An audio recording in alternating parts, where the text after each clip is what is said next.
Describe the story of the film.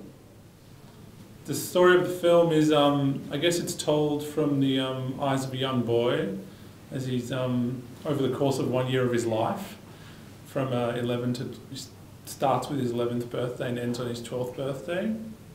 And it's largely about this boy and his father figure, Gregori, who is a very kind of angry man, and he's raising his kids to hate people as much as he does. Where did the idea for this stem from, very quickly? The idea stemmed from an article that Sarah, my co-writer, and I found in the New York Times about child assassins in Colombia. And it was a very kind of intimate portrait of these kids who were still very innocent, but they were just acting out on these horrible things that the men around them were convincing them to do for money. And that kind of bizarre image of a child shooting down a man is where it started. Did you have any idea when you started making this movie 4 years ago that it was going to be so topical, that it was going to speak to so many things that are happening right now?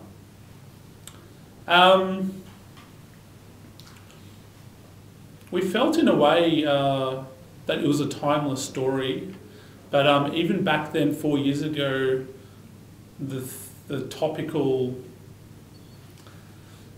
things that are in the air at the moment still existed then too. So it felt very kind of unfortunately and tragically feelings that were going on around the world. I mean, how would you identify the main themes in the film? I think the main themes of the film are that the souls of children are very precious. And, you know, I always saw the film as a tragedy. And the tragedy of the film is that these kids aren't allowed to see the world through clear and optimistic eyes. The whole idea of the transmission of violent ideas from adults to children, without them being exposed to anything else, has an incredible normalising effect, and that's how you set up the film, that to the eyes of the kids, at least for the first part of the film, there's nothing abnormal about what they're doing or what's going on. Yeah. It's an incredibly powerful way to set up the film. In fact, you don't even demonise the Vincent Cassel character. Yeah. Why? It would have been very easy and very dramatic as a hook to make him a villain, or to really, you know, to put in elements in there about how he's treating these people. But you don't do that. Why? Well, part of it is that it's very much told from the boy's perspective. So I think it was important to me that the audience is put into his shoes and kind of goes on the journey that he goes on throughout the movie. But to be honest, I'm not sure what a villain is. Like, I don't meet anyone in my day-to-day life who's purely evil or purely bad. I feel like the way Vincent's brought the character to life, he's just human. Well, you don't actually know in the film whether he is a good person or a bad person, whether these things that he's making the kids do, is there a justification behind it? Yeah. These things are left deliberately unclear. Yeah. That's a chancy thing for a first-time filmmaker to do, isn't it? I guess it is, but I feel my responsibility as a filmmaker is to be bold and have confidence in my decisions. I mean, you know, the film was very deliberately conceived that way, and we felt that was the most powerful way to tell this kind of fable. How would you describe your directing style? My directing style, I guess a common theme in my films is there's a kind of a flow between the real and the surreal, and it's hard to know sometimes the difference. I think my films are quite tonally led, rather than led by plot. I hope that they're experiential, they're enveloping experiences watching them. How conscious are you that this movie looks absolutely nothing like an Australian film? I'm conscious of it. It was by design, and I guess it's not even that I didn't want it to feel Australian. I didn't want it to feel like any place specific. And I guess once we knew that we wanted to shoot these exterior scenes in Georgia to make up the landscape of this nowhere land, we knew in a way for it to work, we had to recreate the light of Georgia in Melbourne and recreate the textures and the feeling of that world. So it all kind of seamlessly came together in the end. How did you deal with the lighting you mentioned? Because that's a very specific thing about this, the so-called Australian look in cinema, is the light. How did you mute the light for those outdoor scenes in the courtyard? Well, a great deal of credit should go to Germain, the cinematographer. I mean, Germain did an amazing thing in pre-production where he travelled by himself to Georgia. And it wasn't in the film's budget, but he went there to just soak in the light of Georgia because we were shooting in Australia first. So he got, I think, a good kind of feel for what that light was there. And then to recreate in Melbourne is just a great deal of planning.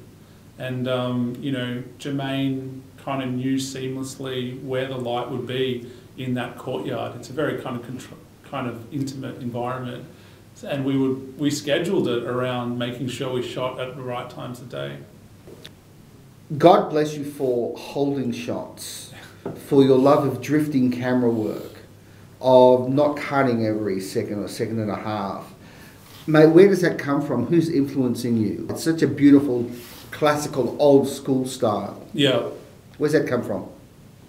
I don't know. I guess I've always loved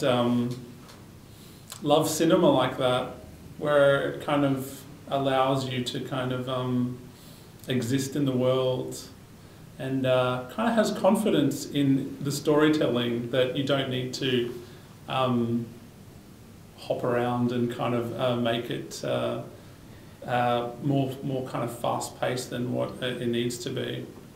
I want you to explain why, for instance, you would spend so much time as you do in the karaoke scene, yeah, where they're just enjoying a karaoke party. Why does the director decide to spend that amount of screen time on a scene like that? Yeah. I guess that scene in particular was very inspired by my travels in Asia and seeing kids there, how they sung karaoke.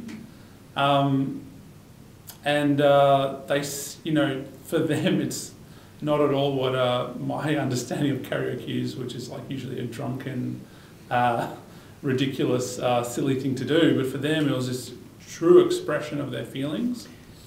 And the karaoke scene in Partisan comes at a very important moment in the film where we've just, I guess, learnt of the darkness and the dark things these kids have to inhabit.